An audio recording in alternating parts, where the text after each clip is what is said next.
हाल ही में पाकिस्तान और Saudi Arabia ने एक म्यूचुअल डिफेंस एग्रीमेंट साइन किया है, यानी कि आपसी रक्षा समझौता। इसके अंतर्गत होगा ये कि an aggression on one will be considered as aggression on both. सरल शब्दों में बोलूं तो कि तूने मेरे भाई को मारा यानी तूने मुझे मारा। इसमें होगा ये कि अगर एक देश पर हमला होता है तो दूसरा देश भी इन्वॉल्व होगा, यानी पाकिस्तान पर हमला हुआ तो सऊदी को इन्वॉल्व होना होगा, सऊदी पे हुआ तो पाकिस्तान को इन्वॉल्व होना होगा। देखा जाए तो ये काफी किफायती समझौता है। सऊदी अरेबिया के पास पैसों की बिल्कुल कमी नहीं है और पाकिस्तान के पास बम और बंदूकों की। वैसे तो दोनों पुराने दोस्त हैं, पर फिर भी एकदम से इस समझौते की वजह क्या है। दरअसल बात यह है कि मिडल ईस्ट और जो आसपास के अरेबिक नेशंस है वहां पर इजराइल की गुंडागर्दी कुछ ज्यादा ही बढ़ गई है। अब इजराइल पैलेस्टाइन का मामला आपको थोड़ा पता होना चाहिए, वो आप मेरी इस 3-4 मिनट की वीडियो में देखकर समझ सकते हैं। तो इजराइल बेसिकली हमास को खत्म करने के नाम पर किसी भी अरेबिक नेशन पर दिन दहाड़े हमले कर रहा है। हाल ही में इजराइल ने कतार पर 9 सितंबर को हमला कर दिया, ये कहते हुए कि वहां पर हमास आतंकवादी थे। और बाय द वे ये समझौता 17 सितंबर को साइन हुआ है सऊदी अरेबिया और पाकिस्तान के बीच।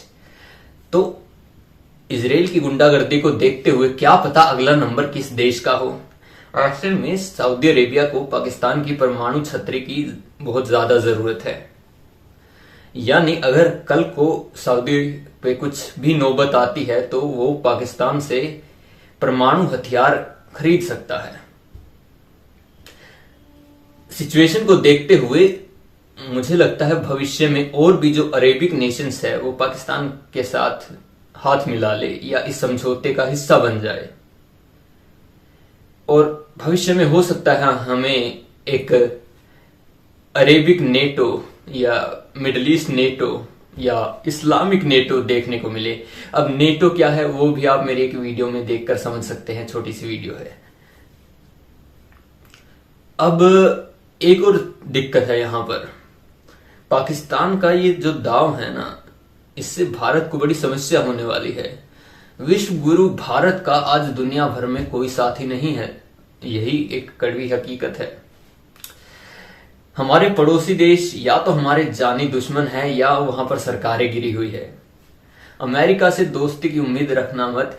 प्रेसिडेंट डोनाल्ड ट्रंप हमारे प्रधानमंत्री नरेंद्र मोदी को दोस्त बोलते हुए हमारे देश पर टैरिफ लगा रहे हैं और हमारे नागरिकों के लिए जीना मुश्किल कर दिया है। एक तौर पे कहीं ना कहीं अभी जैसे वीजा के रेट्स बढ़ाकर, मतलब वो चाहते ही नहीं कोई भारतीय वहां पर आए, स्पेशली भारतीय ही जाते हैं ज्यादा। और यूरोप और ऑस्ट्रेलिया में इंडियन इमिग्रेंट्स को लेकर प्रोटेस्ट हो रहे हैं। ऐसे में मिडल ईस्ट में पाकिस्तान की जो इन्वॉल्वमेंट बढ़ी है उससे हमारी पकड़ मिडल ईस्ट में भी कमजोर हो जाएगी।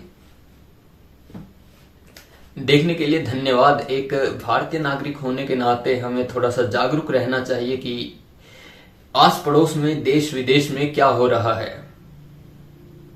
भारत विश्व गुरु नहीं बन रहा है कहीं से भी। देखने के लिए धन्यवाद।